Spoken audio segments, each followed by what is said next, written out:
علی بھائی اگلا سوال ہے، ایک عام آدمی کو بنیادی علم دین حاصل کرنے کے لیے کون کون سی بکس خرید کر پڑھنا ضروری ہیں؟ ان کتابوں کے نام اور پبلشرز کے نام بھی بتا دیں۔ میں تو کہتا ہوں جی ایک کتاب کے اوپر اپنی آپ زندگی لگائیں، وہ یہ کتاب ہے، اللہ کی کتاب قرآن۔ کیونکہ ہمارے سارے عقیدے، ہمارے سارے نظریات، ہمارے لیے سارے اصلاح کی چیزیں نصیحت کے اعتبار سے سب سے بیسٹ فارم میں ہمارا رب ہمیں بتا سکتا ہے۔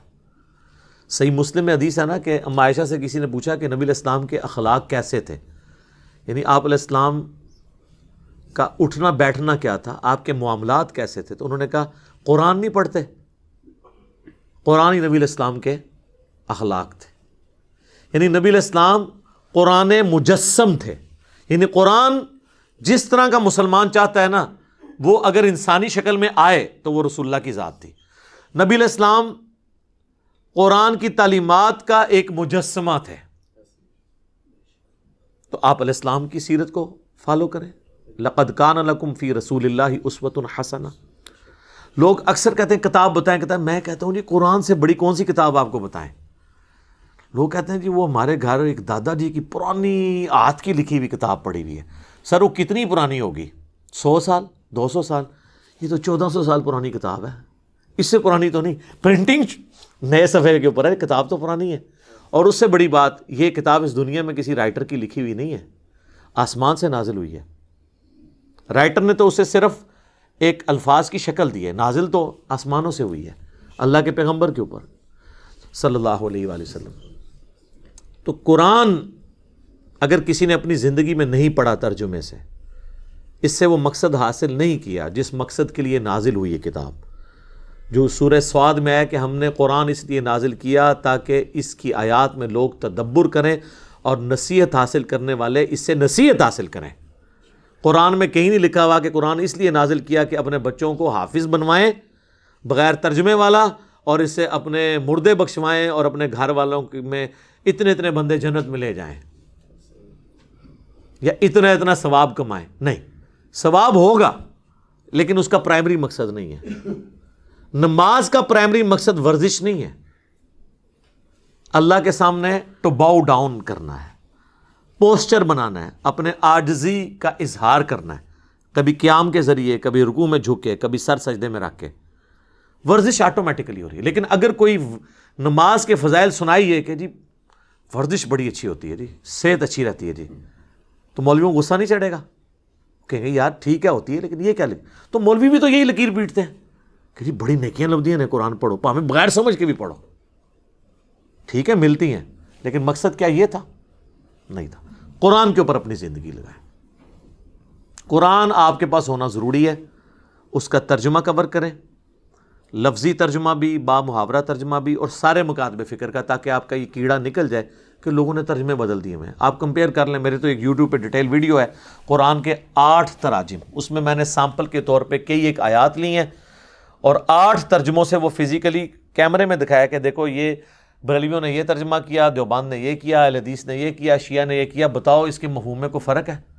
بسم اللہ کا ترجمہ اگر کسی نے کیا ہے اللہ کے نام سے شروع تو بھی ٹھیک، شروع کرتا ہوں اللہ کے نام سے تو بھی ٹھیک، شروع اللہ کے نام سے تو بھی ٹھیک، شیطان کے نام سے کسی نے شروع نہیں۔ آپ کو جو دل ٹھکتا ہے آپ پڑھیں، کوئی فرق نہیں۔ کہیں اکا دکا جگہ اگر ڈنڈی آ جاتی ہے وہ اوورآل ڈاکٹرن میں پکڑی جاتی ہے، اس کی میں نے کئی مثالیں دی ہیں، وہ پکڑی جاتی ہیں، اس لیے آپ اس کی ٹینشن نہ لیں، قرآن کو کور کریں۔ میں کہتا ہوں جی ایک بندے نے بیچلر ڈگری حاصل کر لی، FSc کر لی، میٹرک پاس کر لیا، اور قرآن اس نے ترجمے سے نہیں پڑھا، بھلے عربی نہ بھی سیکھے، عربی پروناؤنس کرنی تو آنی چاہیے قرآن پڑھنے کے لیے، نماز پڑھنے کے لیے، لیکن عربی کا ترجمہ اور عربی کو ایز اے لینگویج سیکھنا یہ ہر بندے پہ فرض نہیں ہے۔ اگر آپ عربی سیکھ کے بھی آ جائیں نا مکمل طور پہ اور ترجمہ کریں، تب بھی انہوں نے آپ کا ترجمہ نہیں ماننا، انہوں نے کہنا ہے کہ آپ کو زیادہ عربی آتی ہے یا مذہب بریلوی کو، آپ کو عربی آتی ہے یا اشری تھانوی کو، آپ کو زیادہ عربی آتی ہے یا جونا گڑھی صاحب کو، سارے فرقوں کے میں نے نام لیے، یا سید فرمان علی شاہ کو، تو ظاہر ہے آپ دعویٰ کر سکتے ہیں، آپ کہیں گے ان کو ہی زیادہ آتی ہے۔ تو جب اینڈ رزلٹ یہ ہونا ہے کہ عربی کے بعد بھی آپ نے ادھر ہی جانا ہے، تو آپ ڈائریکٹ ادھر پہنچے تاکہ اپنا ٹائم بچائیں، اس کو کہتے ہیں ویل انوینٹ نہ کریں۔ عربی ضرور سیکھیں، اس لیے کہ آپ تراویح میں قرآن سنیں یا قرآن کی جب آیات سنیں تو آپ کو ایک لطف آئے، باقی اس سے زیادہ کچھ نہیں اس میں سے نکلنا ہے. میں آپ کو بتا دوں، یہ مولوی کہتے ہیں نا میرے سامنے آپ عربی کتاب لے کے ہیں جی اس میں پڑھنا ہے. عربی کتاب میں بخاری لے بھی جاؤں، تم اس میں ڈنڈی مارو تو میں تمہارے روحانی ابا جی، تمہارے استادوں کے استاد کا ترجمہ تمہیں بتاؤں کہ یہ لکھا ہے، تم یہ کیوں 2 نمبری کر رہے ہو، تو اس کا عربی سے اردو کا ترجمہ مانا جائے گا، یہ تیرا مانا جائے گا بھائی. وہ بھی نہیں جرت کرے گا، کوئی بریلوی جرت نہیں کرے گا کہ میں احمد بریلوی سے بہتر قرآن کا ترجمہ کر سکتا ہوں. تو لوگ کہتے ہیں نا جی علی جو ہے وہ علماء سے متنفر کرواتا ہے. نہیں سر، میں ہی تو کہتا ہوں علماء سے پوچھیں، بلکہ پوچھیں ان علماء سے، بلکہ پنجابی پوچھو انہوں کتنے لکھا ہے. میں نے کبھی آپ کو ترجمہ اپنا لکھ کے تھمایا؟ میں نے ہمیشہ کہا ہے کہ آپ مذہب بریلوی صاحب کا ترجمہ پڑھ لیں، اشرف تھانوی صاحب کا ترجمہ پڑھ لیں، سید فرمان علی شاہ کا پڑھ لیں، مولانا مودودی کا پڑھ لیں، جونا گڑھی صاحب کا پڑھ لیں، فتح محمد جلندری کا پڑھو صحیح، لیکن قرآن کا ترجمہ پڑھیں تاکہ پتہ چلے مرنے سے پہلے آپ کو کہ قرآن میں لکھا کیا ہوا ہے. اس کے نوٹس بنائیں، بھلے 2 رکوع ہی پڑھ لیں، ایک دفعہ پورا قرآن ترجمے سے پڑھیں اور جہاں سمجھنا ہے وہ نوٹ کرتے جائیں. یہ نہیں کہ ادھر ہی پھانس کے بیٹھ جائیں. پھر آپ جو پوائنٹس ان اٹینڈڈ تھے اس کے لیے آپ قرآن کی تفسیر پڑھیں. پہلے تفسیر نہ پڑھیں، اس میں مولوی گھسا ہوا ہے. اس کے بعد ایک تفسیر نہ پڑھیں، مختلف تفاسیر پڑھیں اور آپ کو پتہ چل جائے گا کہ ہر ایک بات ایک ہی کر رہا ہوگا، بس کوئی ادھر سے کان پکڑا ہے کوئی ادھر سے، اور جو بالکل ڈنڈی مارا ہے وہ آپ کو پتہ چل جائے گا یہ تو اس میں سے نکلتی ہی نہیں ہے. مجھ سے اگر آپ پوچھیں گے تو میں تو کہتا ہوں کہ تفہیم القرآن مولانا مودودی رحمہ اللہ تعالیٰ کی جو تفسیر ہے قرآن کی بیسٹ تفسیر ہے پوری اسلامک ہسٹری میں، اور بعض معاملات میں تفسیر ابن کثیر سے بھی بہتر ہے، کیونکہ تفسیر ابن کثیر میں جو یہود و نصارہ کے جو حوالے قرآن ڈسکس کرتا ہے وہ نہیں موجود. مودودی صاحب نے محنت کر کے تورات اور انجیل سے وہ حوالے بھی تلاش کیے ہیں، اور اس لیول تک میں آپ کو سامپل کے طور پہ کہتا ہوں کہ آپ دنیا کے کسی مفسر کی سورہ یوسف کی تفسیر پڑھ لیں اور اینڈ پہ تفہیم القرآن میں سورہ یوسف کی تفسیر پڑھیں. بیان القرآن میں ڈاکٹر اسرار صاحب نے ویڈیو میں ریکارڈ کروایا کہ میں قرآن کی طرف آیا ہی ہوں صرف سورہ یوسف کی تفسیر پڑھ کے. مولانا مودودی کی، میں میٹرک کا اسٹوڈنٹ تھا ان دنوں، جو جماعت اسلامی کا رسالہ ترجمان القرآن نکلتا تھا، اب ان کا وہ مکتبہ ہے ترجمان القرآن، اس میں مودودی صاحب کی تفسیر تفہیم القرآن ابھی مکمل بنی نہیں تھی، وہ ساتھ ساتھ لکھ رہے تھے تو وہ مہینے میں پرنٹ ہو کے آتی تھی، اور میں اور میرا بھائی جو ہیں وہ بیٹھ کے نا اس کا آپس میں دورہ کرتے تھے. بلکہ وہ تو کہہ رہے تھے اس وقت ہم نے مورچے کھودے ہوئے تھے اپنے لوگوں کی حفاظت کے لیے، کیونکہ پارٹیشن کا وقت تھا، تو مورچوں میں بیٹھ کے ہم وہ رسالہ پڑھتے تھے، اور اس کی وجہ سے میرا قرآن کی طرف شغف ہوا. ڈاکٹر اسرار صاحب کرامت ہے مودودی صاحب کی، اس رسالے میں صرف سورہ یوسف کی تفسیر کی. سر سورہ یوسف کی تفسیر پڑھیں. سورہ یوسف میں حضرت یوسف علیہ السلام کی بایوگرافی جو آئی ہے یہ یونیک صورت ہے. یہی بایوگرافی آپ کو تورات میں بھی ملے گی، لیکن کئی جگہ واقعات مختلف ہوں گے. مولانا مودودی ان دونوں کو کمپیئر کرتے ہیں اور ثابت کرتے ہیں کہ یہ قرآن کا واقعہ درست ہے، تورات والا واقعہ اس لاجک کے اوپر غلط ماننا پڑے گا، وہ آپس میں کنٹراڈکٹ کرتا ہے. یہ وہ کمپیریزن کرواتے ہیں، جہاں سٹیٹمنٹ ملتی ہے اس کے اوپر ڈسکشن کرتے ہیں. پھر قرآن جب بات کرتا ہے نا تورات اور انجیل کے حوالوں کی کہ تورات لے کے آؤ، اس میں دیکھو یہ ہے، تمہاری کتاب میں یہ لکھا ہے، تو ابن کثیر تو ہمیں نہیں بتاتے کہ وہ کہاں لکھا ہوا ہے، لیکن مودودی صاحب وہ سارے حوالے لے کے آتے ہیں. اور یہ بھی اپنا کیڑا نکال دیں کہ مودودی صاحب نے اپنی رائے سے تفسیر کی ہے، نہیں، وہ درجنوں احادیث کے حوالے دیتے ہیں، ابو داؤد، ترمذی، نسائی، ابن ماجہ، اور مشکات شریف چونکہ وہ بہت پروموٹ کرتے تھے اپنے زمانے میں بھی. مشکات جس نے پڑھی ہوئی ہے اس کو تو آلموسٹ ہر مسئلے کے اوپر احادیث پتہ چل جاتی ہیں، وہ باقاعدہ کوٹ کرتے ہیں کہ جی یہ اس کانٹیکسٹ میں یہ حدیثیں ہیں، باقاعدہ وہ بحث میں لے کے آتے ہیں، حدیثیں بھی وہ کوٹ کرتے ہیں، ائمہ کے اقوال بھی کوٹ کرتے ہیں اختلاف میں. وہ بعض علماء نے کہا جی وہ اینڈ پہ جا کے کہتے ہیں میں یہ کہتا ہوں، تو مودودی صاحب نے تفسیر اپنی رائے سے کی. نہیں سر، ایسا نہیں ہے. وہ قرآن سے تفسیر کرتے ہیں قرآن کی، اس کے بعد احادیث سے کرتے ہیں، وہاں بھی رضال نہ ہو پھر ائمہ کے اقوال لے کے آتے ہیں، اور اقوال میں بھی جو اختلاف ہوتا ہے تو اینڈ پہ جا کے وہ کہتے ہیں کہ میں یہ کہتا ہوں کہ فلاں امام نے جو بات سمجھی ہے وہ قرآن و سنت کے سب سے زیادہ قریب ہے. تو وہ اپنی بات کر رہے ہوتے ہیں. مجھے پورے تفہیم القرآن میں بتائیں کہ کسی ایک جگہ انہوں نے کہا ہو کہ یہ قرآن میں اور احادیث میں اور ائمہ کے سارے اقوال غلط ہیں، مجھے آج سمجھ آیا اس کی تفسیر ہی ہے، کوئی ایک والا بتائیں تو نہیں ہے. تو یہ تو آپ سارے کر رہے ہوتے ہیں. بریلویوں نے احمد بریلوی کی توجیحات مانی ہے نا، باقی سب کا تو انکار کر دیا ہے. تو ہم یہ کہیں گے کہ بریلویوں نے خود ساختہ کی ہے؟ نہیں، وہ کہیں گے میں نے احمد بریلوی پہ رلائے کی ہے. تو مودودی صاحب بھی اگر کسی مسئلے میں کہتے ہیں یہاں پہ شوافے درست ہیں، یہاں پہ حنابلہ درست ہیں، یہاں پہ حنفی درست ہیں، یہاں پہ مالکیہ درست ہیں میرے نزدیک، تو وہ اپنے نزدیک کا مطلب یہ نہیں کہہ رہے ہوتے کہ میری یہ رائے، وہ کہتے ہیں میرے نزدیک میں نے جب کمپیئر کیا تو اس کی رائے زیادہ بہتر ہے. وہ کہتے ہیں نہیں، مودودی صاحب کون ہوتے ہیں ڈیسائیڈ کرنے والے کس کی رائے بہتر ہے؟ تو سر آپ نے بھی تو ڈیسائیڈ کیا ہوا ہے، آپ نے فقہ حنفی کیوں اڈاپٹ کیا ہوا ہے؟ ہر حنفی نے. آپ کے نزدیک فقہ حنفی کی رائے امام مالک، شافعی، احمد بن حنبل سے بہتر ہے. تو جب آپ ڈیسائیڈ کر رہے ہیں تو مودودی صاحب نہیں ڈیسائیڈ کر سکتے؟ انہوں نے کوئی نیا نظریہ پیش نہیں کیا. تو تفہیم القرآن ضرور پڑھیں، ہماری ویب سائٹ کے اوپر اس کی سافٹ کاپی ہے، وہ ڈاؤن لوڈ کریں. تو آپ کو جدید سائنٹیفک جو اعتراضات ہیں وہ بھی اس میں کور ہوئے ہوئے ہیں، اور پرانے جو اختلافات ہیں وہ بھی کور ہوئے ہیں، اور بعض تو اتنے مشکل تفسیر کے ایشوز تھے جو مودودی صاحب نے ہی ریزالو کیے ہیں.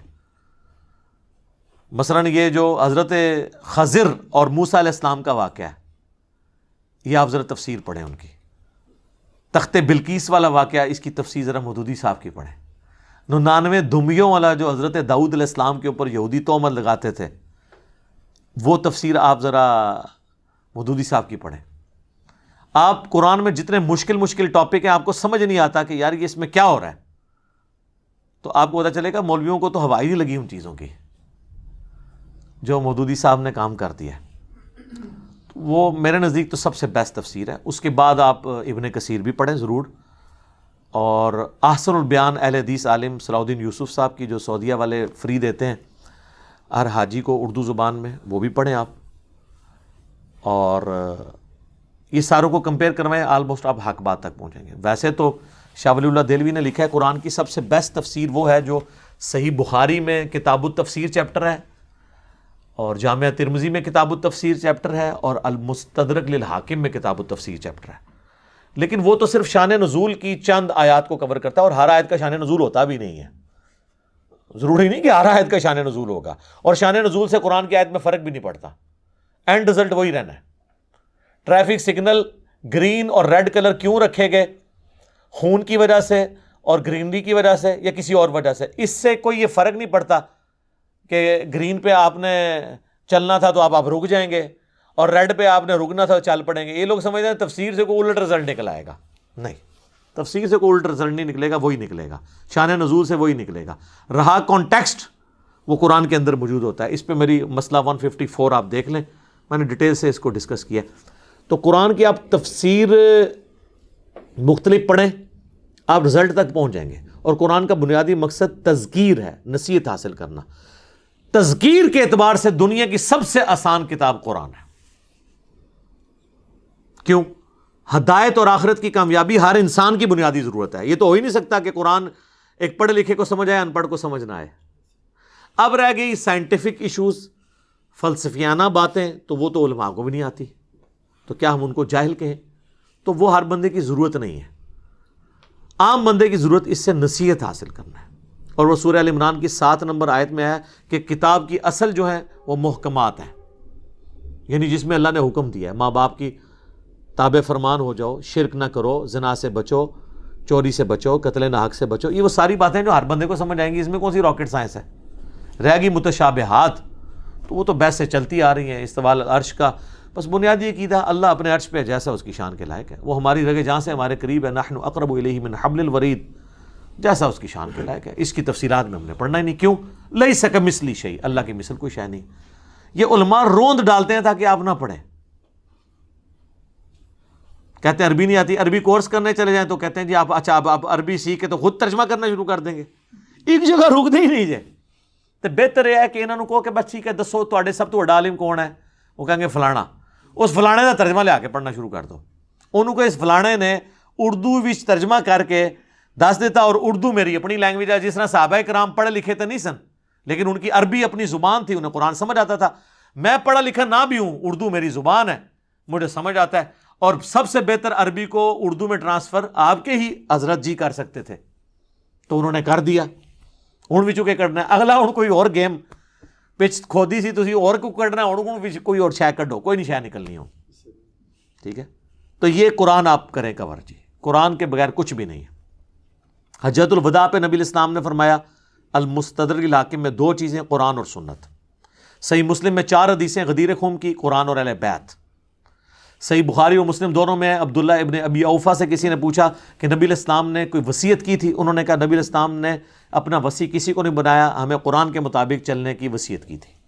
صحیح مسلم میں آپ کی ہر تقریر کا آغاز اس سے ہوتا تھا اما بعد فإن خیر الحدیث کتاب اللہ، سب سے بہترین کلام اللہ کی کتاب ہے، سب سے ہدایت یافتہ راستہ محمد صلی اللہ علیہ وآلہ وسلم کا ہے. قرآن کے گرد سب کچھ، ہمارے سارے عقیدے قرآن ہے. اور لوگ کہتے ہیں جی سنیوں کی کتابیں لاتا، شیعہ کی لاتا. نہ سر، سنی شیعہ کی ایک ہی کتاب ہے قرآن. آپ حدیثوں میں اور بزرگوں کی کتابوں میں کیوں گھستے ہیں؟ قرآن میں کیوں نہیں آتے؟ آج کوئی غیر مسلم آئے گا، آپ اسے بخاری شریف یا اصول الکافی پڑھنے کے لیے دیں گے اللہ اور اس کے رسول کے تعارف کے لیے، یا قرآن پڑھنے کے لیے دیں گے؟ ان کے نمبر تو بعد میں آتے ہیں. سنی مجھے لوگ کہتے ہیں نہیں شیعہ کتابوں کے والے دے، سر ناج البلاغہ کے دیے، میرا تو ہر حوالہ ہی زیادہ تر قرآن سے ہوتا ہے. تو کیا قرآن شیعہ کی کتاب نہیں؟ تو میں شیعہ کی کتاب سے حوالہ دیتا ہوں. سنیوں کی بھی قرآن کی، قرآن ہی ہے کتاب. اب آ جائے احادیث تو بعد میں آتی ہیں. ایٹ لیسٹ اہل سنت کے لیے میں یہ ضرور ریفر کروں گا بخاری، مسلم، ابو داؤد، ترمذی، نسائی، ابن ماجہ جو ہم نے یہاں پہ رکھی ہوئی ہیں. یہ سافٹ کاپیز آپ ڈاؤن لوڈ کر کے پڑھیں. اور اگر آپ نے کمبائنڈ فارم میں، مینیجیبل فارم میں ان ساری کتابوں کے نوٹس دیکھنے ہیں تو مشکات المصابیح جو میں نے نہیں لکھی، 800 سے 700 سال پہلے لکھی ہے ولی الدین تبریزی نے، اور اس کے اوپر میں نے پوری ایک ویڈیو ریکارڈ کروائی ہے کس طرح 2 سٹیجز میں کتاب امام بغوی اور ولی الدین تبریزی نے لکھی.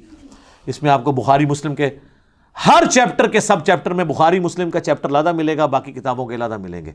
پوری ویڈیو ہے انٹروڈکشن آف مشکات. مشکات آپ ضرور ڈاؤن لوڈ کریں. اگر ہارڈ کاپی چاہیے آپ ہماری اکیڈمی میں رابطہ کریں، ہم نو پروفٹ نو لاس پہ دیتے ہیں. اس وقت پریزنٹ آج یعنی 27 جون 2021 کو اس کی قیمت آلموسٹ جو ہے وہ ڈاک کے اندر آپ کو یہ 3000 روپے کی مل جائے گی. 3000 روپے کی اس کی فوٹو کاپی نہیں ہو سکتی. تینوں جلدیں آلموسٹ 6294 احادیث ہیں. چونکہ تکرار کے بغیر ہیں اس لیے آلموسٹ آپ بخاری میں تو تکرار کے بعد 7563 ہیں، ورنہ تو 4000 کے قریب حدیثیں ہیں. مسلم میں بھی تکرار کی وجہ سے یہ ہیں، ادروائز تو وہاں پہ بھی آلموسٹ 4000 ہیں. اور اس میں بھی بخاری مسلم میں 1906 جو ہیں وہ کامن ہیں، متفقن علیہ، جو علیحدہ سے کتاب اللؤلؤ والمرجان چھپی ہوئی ہے. تو آلموسٹ آپ سمجھیں کہ میجورٹی احادیث مشکات میں کور ہیں. وہ آپ ڈاؤن لوڈ کریں ہماری ویب سائٹ سے فری، اسے آپ پڑھیں. ترتیب کے ساتھ آپ کو ہر چیز ملے گی. ہارڈ کاپی منگوانی ہو پڑے. لہذا قرآن بھی ہو گیا، حدیث بھی ہو گئی، اور حدیث میں آپ کو عقائد اور فقہی احکام و مسائل، وضو، غسل، نماز، نکاح، طلاق، یہ ساری ڈیٹیلز آپ کو مشکات میں احادیث سے وہ مل جائیں گے. اس کے بعد بہت کم چیزیں رہ جائیں گی. اس کے لیے آپ ہماری ویڈیوز دیکھیں، قرآن کی تفسیر ہماری بھی دیکھیں آپ. میں نے تو آلموسٹ تفہیم القرآن یہ سب کو میں سنی شیعہ کی ساری تفسیریں کنسلٹ کرنے کے بعد یہ ویڈیو ریکارڈنگ کروا رہا ہوں، جس کے آلموسٹ 82 لیکچرز ہو چکے ہیں. اور اس میں نے اللہ کا شکر ہے کہ سب کچھ کور کیا. اور احادیث جب بھی اختلافی موضوعات آتے ہیں میں قرآن اور احادیث کے حوالے دیتا ہوں، اور قرآن کی تفسیر میں بھی اتنے حوالے دیتا ہوں، بعض کا سینکڑوں حوالے 1 گھنٹے کے لیکچر میں ہو جاتے ہیں. تو آپ کو مشکات میں کمبائنڈ فارم میں مل جائیں گی. بخاری مسلم بھی آپ PDF ڈاؤن لوڈ کرنا چاہتے ہیں، یہ بھی انٹرنیشنل نمبر کے اوپر اویلیبل ہے، وہ منگوائیں. ہماری اکیڈمی کا نمبر صبح 9 سے 5 بجے تک کھلا ہوتا ہے عموماً. بعض کا نماز کا وقفہ یہ اس طرح ہو. 032159000162 اکیڈمی کا نمبر ہے. آپ رابطہ کریں تو ان شاء اللہ تعالیٰ لوگ آپ کو انٹرٹین کریں گے یہاں پہ. یہ کتابیں ہم نے موٹی موٹی یہ ساری کتابیں رکھی ہوئی ہیں نو پروفٹ نو لاس کے اوپر. ریسرچ پیپرز کا سیٹ آپ کو فری آئے گا. صرف TCS کا آپ کو 300 روپیہ خرچہ آج کی ڈیٹ میں دینا پڑے گا. 12 کا پیکج آپ کو مل جائے گا جس میں کربلا والا ریسرچ پیپر، 8 مزید ہیں، ٹوٹل 9 ریسرچ پیپرز اور 3 اذکار کارڈ صبح شام کے، فرض نماز کے بعد کے، اور جادو، ٹونا، وبائی امراض سے بچنے کے جو سنت اذکار ہیں وہ آپ کو مل جائیں گے. یہ پورا پیکج آپ کو 300 روپیہ صرف ڈاک کا آپ خرچہ دیں تو آپ کے گھر TCS سب سے بیسٹ سروس اور ذمہ دار، اس کے ذریعے ہم آپ کے گھر تک پہنچائیں گے. اور یہ اب آپ کو جو مشکات ہم 3000 کی بھیج رہے ہیں، اس میں ہمارا TCS کا بھی 1200-1300 روپیہ تقریباً خرچہ شامل ہے. تو آپ یہ اندازہ کریں, ہماری اکیڈمی سے آ کے آپ لیں 2000 روپے کی آپ کو دے دیں گے, اور سرچ پیپر آ کے لیں تو فری لے لیں. لوگ کہتے ہیں علی بھائی نے اناؤنسمنٹ کیا سرچ پیپر فری. جی فری ہیں, آ جائیں یہاں پہ. جب ٹی سی ایس میں منگوائیں گے تو ٹی سی ایس کا تو خرچہ آپ نے دینا نا, سرچ پیپر فری آئیں گے, پھر بھی ٹی سی ایس کا آپ 300 دے دیں. آپ جا کے ٹی سی ایس کا ریٹ پوچھ لیں تو آپ کو پتہ چل جائے گا. تو اللہ کا شکر ہے, قرآن پڑھیں, احادیث کے لیے یہ میں آپ کو ریکمینڈ کروں گا. پہلے یہ کر لیں انشاءاللہ تعالیٰ, جتنی زندگی ہے مختصر, پھر اگلا دونوں کو سبق دیوان گے, وہ دی ضرورت ہی نہیں رہنی. آپ ان چیزوں کو کور کر لیں تو انشاءاللہ تعالیٰ آپ کے لیے آسانی ہوگی. اپنے بچوں کو بھی یہ چیزیں, ہارڈ کاپیاں بھی گھر میں موجود ہونی چاہیے. سافٹ کاپی پڑھتے بندہ تھک جاتا ہے, ہارڈ کاپیاں بھی آپ رکھیں. قرآن کے تراجم کی بھی, قرآن کی تفسیر تفہیم القرآن آپ کو ترجمان القرآن والوں سے مل جائے گی. ہم نے ہی وہ رکھی ہوئی ہے کیونکہ وہ مینیج کرنا ہمارے لیے مشکل ہو جاتا ہے. تو بہرحال آپ ان سے رابطہ کریں. آپ کو انشاءاللہ تعالیٰ جماعت اسلامی کا کہیں بھی پاکستان میں کوئی دفتر موجود ہے, ان کے تھرو آپ منگوا سکتے ہیں, وہ آپ کو خود دے دیں گے. تو انشاءاللہ تعالیٰ یہ وہ ساری چیزیں